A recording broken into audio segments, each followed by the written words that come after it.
سب سے پہلے تو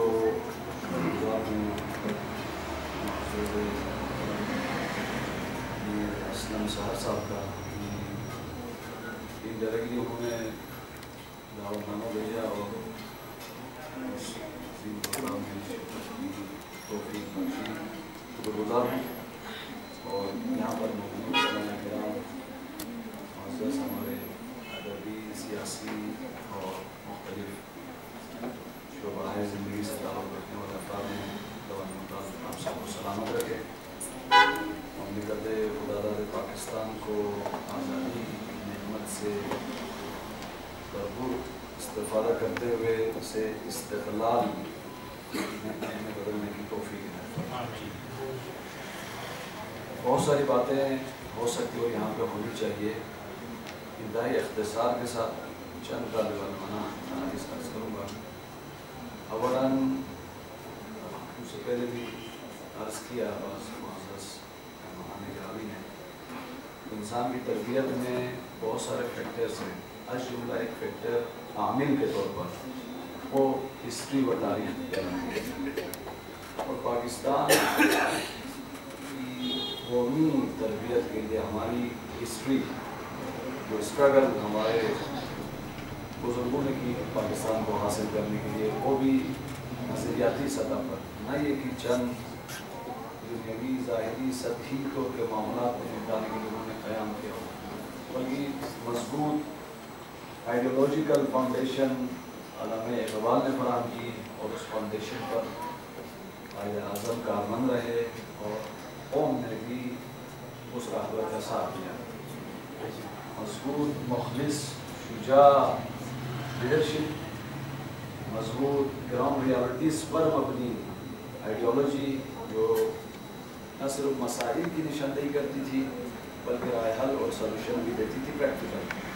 اور تیسری چیز وہ قوم وہ جوان وہ خواتین و بزرگ پوری سوسائٹی ایک مٹھی بن کر وحدت کا علم اٹھا کر اپنے ان راہبروں و ان کی اس آئیڈیالوجی پر کاربند رہے, اسٹرگل کیا, قربانیاں دی, صحبتیں برداشت کی اور پاکستان جیسا عظیم ملک ہمیں حاصل ہوا.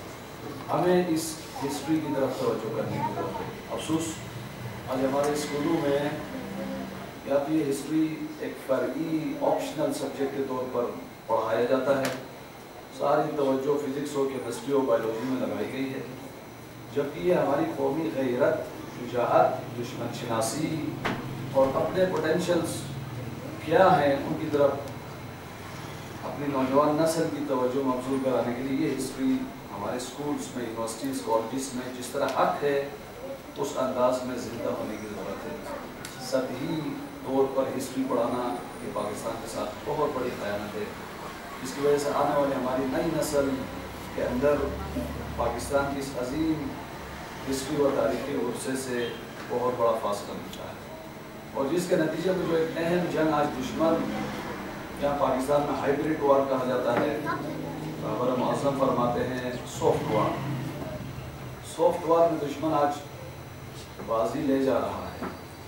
دشمن کی جنگ نرم جو محبت و نفرت کے جغرافیے پر قبضہ کرنا چاہتی ہے, اور دشمن جن چیزوں سے محبت رکھتے ہیں اس کو ایجاد کرنے کی کوشش کر رہے ہیں, اور جن چیزوں سے ہمیں نفرت کرنی چاہیے ان کو محبت کا وسیلہ بنایا جا رہا ہے. اس میں اس بحران سے نکالنے کے لیے یہ ہماری روشن ہسٹری بہت اچھے انداز میں بیان کرنے کی ضرورت ہے. 14 اگست صرف چند جذباتی باتیں کر رہے ہیں, ایک پرچم کشائی کی تقریب, چند ملی نغمے پڑھنے سے حق ادا نہیں ہوتا.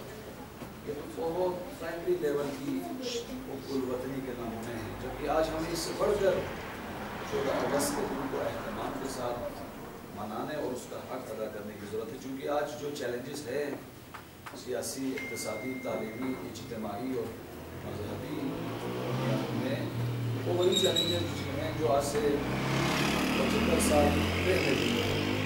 اس طرح انہوں نے ان چیلنجز کو عبور کیا, ہمیں بھی ان کے ان اسٹرگل کی طرف توجہ کرتے ہوئے آج ان چیلنجز سے باہر آنے کی ضرورت ہے, چاہے اس ہسٹری کی طرف توجہ کرنے کی. دوسری چیز, ہمیں اپنے ملک عزیز کی عظمت کی طرف بھی متوجہ ہونا چاہیے. جیسے محترم اشرف صدا صاحب نے بہت خوبصورت جملہ بیان فرمایا کہ دو ممالک ایسے ہیں جو الہی نعمت ہیں، اور دو ممالک آئیڈیالوجیکل بنیاد پر بنے ہیں، صرف چند اکنامیکل مسائل، چند بحرانوں کو اور کرائسس کو مٹانے کی وجہ سے نہیں بنے۔ دو ملک دنیا کے نقشے میں اسرائیل اور پاکستان نظریے کی بنیاد پر بنے۔ پہلے دن ہی کہا تھا کہ ہمیں نظریے کی بنیاد پر ایک پریکٹیکل کا تجربہ گاہ چاہیے، وہاں پر ہم اپنے تجربے کو، اس آئیڈیالوجی کو، مشن کو، مکتب کو ایک تجربہ گاہ کے طور پر تجربہ کریں گے، اور اس نرسری سے جو پھول مختلف سسٹمز کے لیے نکلیں گے ان کے ثمرات اس سوسائٹی کو، امت اسلامیہ کو بھی منتقل کریں گے۔ یہ اہم ترین مقصد تھا۔ انقلاب اسلامی کے بعد ایران بھی آئیڈیالوجیکل مملکت میں بدلا، لیکن افسوس کے ساتھ کہنا پڑتا ہے جن مقاصد کے لیے اور جن بحرانوں سے نکلنے کے لیے ملک عزیز حاصل کرنے کی کوشش آج ہماری نالائقی سمجھے، تعلقی سمجھے، ہزارہ مقاصد و اسباب ہو سکتے ہیں، ہم ریورس کریں، 25 سالوں کا ریورس کریں، بجائے سے ہو جاتے ہیں، ریورس گیئر لگا کر آج اس نقطے پہ پہنچے ہیں جس نقطے پر 14 اگست 1947 کو کھڑے تھے۔ اکنامیکل مسائل، مملکت کی آبرو، سیاسی مسائل، اجتماعیات میں تفریق و انتشار، اور پھر دشمن میری آنکھوں سے دیکھتا ہے اور اسے اس طرح سے جواب انفارچونیٹلی مختلف شعبوں میں نہیں ملتا، پھر ہماری اپنی مشکلات انتظامی جس کی وجہ سے آج ہم ریورس اس پوزیشن پہ گئے ہیں۔ پاکستان بچا ہوا ہے، جتنی کامیابیاں اس ملک کو ملی ہیں وہ اخلاص تھا ان ہمارے بانیوں کا، ورنہ جس طرح سے ہم نے اس ملک کے ساتھ خیانت کی ہے شاید دشمن نے اتنی خیانت نہ کی۔ ایک عبرت ہے، 14 اگست کے درس بھی ہیں، 14 اگست کی عبرتیں بھی ہیں، ہمیں درس بھی ازبر کرنے ہوں گے، عبرتیں بھی ازبر کرنے ہوں گے، تب جا کے ہم ایک روشن پاکستان، وہ پاکستان جس کا رول ہو امت اسلامیہ میں عزت مند رہا۔ آج جج تو نہیں ہے علامہ اقبال کا پاکستان، اقبال کی گفتگو ہم دیکھیں، افکار کو دیکھیں، وہ ملک آج کشکول ہاتھ میں لیے دنیا کے ان ممالک کی طرف بڑے یہ جچتا نہیں ہے اقبال کو پاکستان۔ اگر اقبال و قائد اعظم جیسے حکمران نہ ہوتے پھر جچتا تب ٹھیک ہے، لیکن اس لیول کے حکمران، اس لیول کی فکر جس ملک کو ملی اس ملک کی یہ ترتیب، یہ قسمت نہیں تھی۔ اس کا مطلب کچھ عبرتیں ہیں اور کچھ ڈر سے جن کو ہم نے تھامنا ہے۔ آزادی بہت بڑی نعمت ہے، اس کی قدر جتنی کرے کم ہے، اور دعا وہ ہیں مملکت ہے خدا پاکستان کو دن دگنی رات چگنی ترقی عنایت فرمائے۔ آزادی ایک مغربی انٹرپریٹیشن کی آزادی کی ایک اسلامی تفسیر ہے۔ آزادی کا مطلب اولا انسان، پاکستان کے شہری، پاکستان کے حکمران، پاکستان کے اسکالرز، ذمہ دار افراد، ٹیچرز، علماء، جوانان، خواتین، تمام طبقات اسلامی پوائنٹ آف ویو سے آزادی کا مطلب اندرونی دشمنوں سے غالب آئیں، نفس امارہ سے غالب آئیں۔ یہ 14 اگست کا اہم پیغام ہے۔ اگر نفس امارہ کی حکومت ہو میرے وجود میں، میں پرائم منسٹر بنوں گا تو وہ میری سیاست بھی نفس امارہ کی سیاست ہوگی۔ میں اکنامیکل گراؤنڈ میں جاؤں گا، کوئی میری اکانومی بھی نفس امارہ و فرعون کی اکانومی میں تبدیل ہوگی۔ بے شک میں نام اقبال استعمال کروں گا، میں نام قائد اعظم استعمال کروں گا، میں پاکستان کے ملی نغمے پڑھتے ہوئے عملاً پریکٹیکلی تعلیمی، سیاسی، اقتصادی نظام میں نفس امارہ کی شیطانی سیاست، اکانومی اور تعلیمی سسٹم امپلیمنٹ کروں گا۔ آزادی کا ایک پیغام یہ ہے کہ نفس امارہ نہنگ و اژدہا کو مارا تو کیا مارا، بڑے موذی کو مارا، گر نفس امارہ کو مارا۔ آج پاکستان کے حکمرانوں کے لیے سب سے پہلی چیز آپ نفس امارہ کو ماریں۔ اس دن جس دن ہم نفس امارہ کو ماریں، حب اقتدار، ملت فروشی، ضمیر فروشی کہ بت کو ہم جس دن پاش پاش کریں، خدا شاہد خالی ہاتھ پاکستان دنیا کی سپر طاقت بن سکتا ہے، اس میں کوئی دو رائے نہیں ہے۔ آزادی کا مطلب پہلے اندرونی بت کو پاش کریں، پھر اس آزادی کو ایکسپورٹ کریں، جتنا آپ کو موقع ملے، جتنے مجھے ملے، جس کو ملے، اس آزادی کو فیل کرائیں، اس کو خوشبو بنا کر پھیلائیں، پھر خوشبو پھیلتی ہے. کنجوس آدمی بھی خوشبو لگائے، وہ خوشبو اس کے جسم کی باؤنڈریز کو عبور کرتے ہوئے معاشرے میں پھیلتی ہے. اس گراؤنڈ میں ہمیں آگے بڑھنے کی ضرورت ہے. آزادی زندان سے باہر آنا، زندان نفس امارہ، زندان ڈکٹیٹرشپ. 14 اگست کو ہمیں آزادی ملی، زندان سے باہر آئی، لیکن یہ انکمپلیٹ مشن ہے جوان عزیز. آزادی انکمپلیٹ مشن ہے. یہ بہت بڑا دھوکہ ہوگا، بہت بڑی دشمن کی خدمت ہوگی. ہم آزادی کو جو بہت بڑی عظمت ہے، نعمت ہے خدا کی جانب سے، بہت بڑی نعمت، جتنی قدر کرے کم ہے، لیکن انکمپلیٹ مشن ہے. اس کو مزید اگلے مراحل کی طرف بڑھانا میں اور آپ کا فریضہ ہے. آزادی زندان سے باہر آ جانا ہے. ایک قیدی کو آپ زندان سے باہر نکالیں، آزاد ہو گئے. اب زندگی چلانے کے لیے یہ بیچارہ قیدی اتنی ضمانتیں، اتنا مال منال خرچ کر کے 15-20 سال جیل میں رہ کے زندان سے تو باہر آ گیا. اب زندگی چلانے کے لیے خدا نہ خواستہ کسی مکار، استکبار اور کسی نفس امارہ کے اسیر انسان کے سامنے اپنا اختیار دے بیٹھے کہ جو آزاد ہو کر خیانتیں وہ کرے گا، بہتر تو یہ جیل میں رہتا تو اتنی خیانتیں نہ کرتا. آزاد ہو کر مستقل انڈیپینڈنس نہ ہونے کی وجہ سے وہ جرائم کرے گا جو جرائم نہیں کر سکتے. آزادی زندان سے باہر آنا ہے. اب زندان سے باہر آنے کے لیے ملک کی اکانومی، سیاست، تعلیمی نظام، سیاسی نظام، معاشرتی نظام، میڈیا کے نظام، عدالتی نظام چلانے کے لیے آزادی سے بڑھ کر استقلال چاہیے، انڈیپینڈنس چاہیے. اگر استقلال نہ ہو، صرف آزادی ہو، وہ پھر یہی بنتا ہے جو آج ہمارے ملک میں ہو رہا ہے. پرائم منسٹرز کو قتل کیا جاتا ہے، عدالتی فیصلوں پر بعد میں معذرت خواہی کی جاتی ہے. کیا مطلب؟ آزادی کا غلط فائدہ اٹھایا. لہٰذا استقلال کا مطلب ہے، اور استقلال طلب قلت سے ہے. عربی لفظ استقلال سے ہے. استقلال قلت کو ڈیمانڈ کرنا، کمی کو ڈیمانڈ کرنا.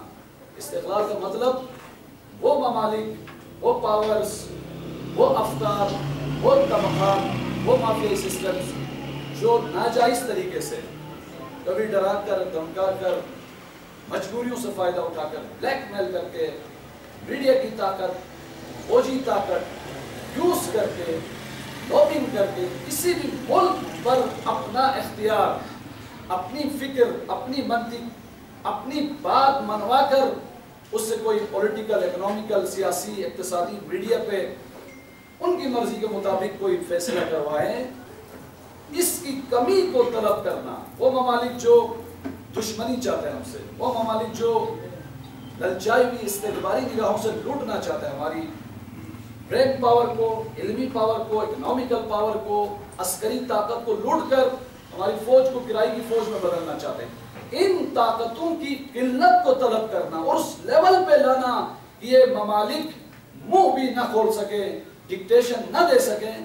جس دن ہم سیاسی، تعلیمی، اقتصادی طور پر اس لیول پہ آ جائیں، اس دن آزادی کا مشن کمپلیٹ ہو جائے گا. اس دن ہم خالی ہاتھ بھی اپنے ملک کو بنا سکتے ہیں. خالی ہاتھ بھی اپنے ملک کو بنا سکتے ہیں. اثر رسوخ کم کرنا دشمن ممالک کا، مخالف ممالک کا، مکار ممالک کا، یہ استقلال کہلاتا ہے. بھلے اسلامی ممالک ہیں جو ہمارے دوست ہیں، ہمارے بھائی ہیں، تمام اسلامی ممالک بلا استثناء ان کے مشورے لینا، ان کے تجربات سے فائدہ اٹھانا، ان کی اچیومنٹس کو حاصل کرنا، یہ استقلال کے منافی نہیں ہے. لیکن وہ ممالک دے کچھ نہیں رہے ہیں، نچوڑنا چاہتے ہیں، جوس نکالنا چاہتے ہیں ہمارا استقبالی روش سے. ان کے ہاتھ کو کاٹ پھینک دینا انڈیپینڈنس ہے. 23 مارچ اس فریضے کا دن تھا، اس کو ہم نے ملی نغموں کے دن میں بدل دیا ہے. انڈیپینڈنس آپ امام خمینی کی تعلیمات پڑھیں اور اقبال کی پوری شاعری میں پڑھ کے بتا رہا ہوں، پوری شاعری اس بیک گراؤنڈ میں ہم دیکھیں کہ مسلمانوں کے فیصلے خود نہیں کر سکتے تھے.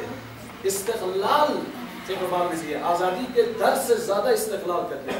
کیا گیا ہے غلامی میں مبتلا تم کو کہ تم سے ہو نہ سکی فخر کی نگہبانی. فخر ہم کسی سے اپنی قوم و ملت کو بیچ کر وہ اکنامیکل پروجیکٹ، وہ سیاسی پروجیکٹ، وہ پولیٹیکل پروجیکٹ وہ شاباش لینے کے لیے تیار نہیں. ہمیں فخر چاہیے, ہم اپنے قوم کے فیصلے خود کریں. پاکستانی قوم کے فیصلے جس دن اسلام آباد میں ہو اس دن پاکستان عظمت کو پہنچے گا, اس دن اقبال کی روح شاد ہوگی.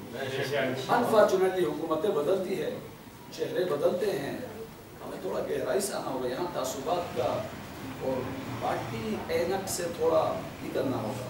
پارٹی اینک تعصب کی اینک ہے, آدھا منظر دکھاتی ہے آدھا منظر نہیں دکھاتی. ہمیں ان چیزوں سے تھوڑا اوپر آ کے, مثلا آپ اوپر پہاڑ کے اوپر چڑھ کے دیکھیں تو پورا اسکردو نظر آئے گا. میں اپنے محلے میں ڈوب کے دیکھوں گا تو اپنے گھر کی گلی نظر آئے گی.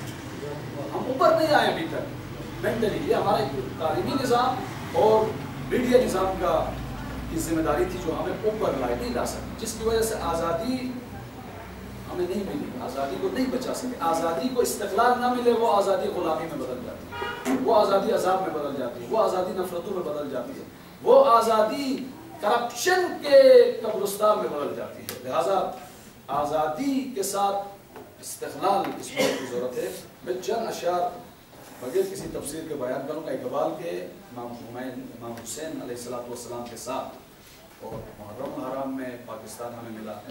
یوم عتق من النار کے عشرے میں ہمیں پاکستان میں یہ اتفاقی نہیں ہے, یہ اللہ کا نقشہ ہے تاکہ ہم عتق من النار جہنم سے آزادی کے عشرے میں ملنے والا پاکستان استکبار اور استکباری فضل خوار اور مافیا سے بھی آزادی دلا کر اس آزادی کو استقلال میں بدل دیں تو آج پاکستان دنیا کے نقشے پر ایک آبرومند ملک کے طور پر ابھر سکتا ہے انشاءاللہ. رمز قرآن از حسین آموختیم, یہ میٹیریل تھا جو پاکستان میں یوز ہو رہا تھا پاکستان کی عمارت میں. اقبال بتا رہے ہیں قرآن کا رمز و فکر, ہدایت کی کتاب, آزادی کی کتاب, اندرونی و بیرونی دشمنوں سے عبور و آزادی حاصل کرنے کی کتاب قرآن تھی. اس قرآن کا رمز میں نے حسین ابن علی سے سیکھا ہے. کربلا تفسیر قرآن سے آتش او شعلہ آموختم, میں نے فکر امام حسین کی نورانیت میں اپنے وجود کو درد کا شعلہور بنایا. اب مجھے ہندوستان کی سرزمین میں استعمار, استکبار و ہندوؤں کے زیر سایہ زندگی, وہ عمارت, وہ اکانومی, وہ تعلیم, مجھے ظلمت و اندھیرا نظر آ رہی ہے. نور کے امام کو تھا در نوائے زندگی سوز از حسین.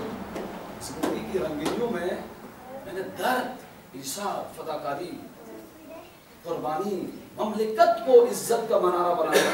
درد و سوز حسین ابن علی سے سیکھا ہے اور حسینی افکار کو پریکٹیکل کرنے کے لیے تجربہ گاہ کے طور پر پاکستان کو حاصل کیا تھا. اہل حق حریت آموز از حسین. اہل حق نے ہر زمانے کے حریت و آزادی حسین ابن علی سے سیکھی. امام خمینی نے بھی فرمایا ما ہر چداری مسعود سید الشہداء داری, ما ہر چداری از محرم مسافر داری. خدا متعال سے دعا وحی پروردگار عالم مملکت عزیز پاکستان کو آزادی کے ساتھ ساتھ استقلال کی نعمت کی عنایت فرمائے. صلی اللہ علیہ وسلم.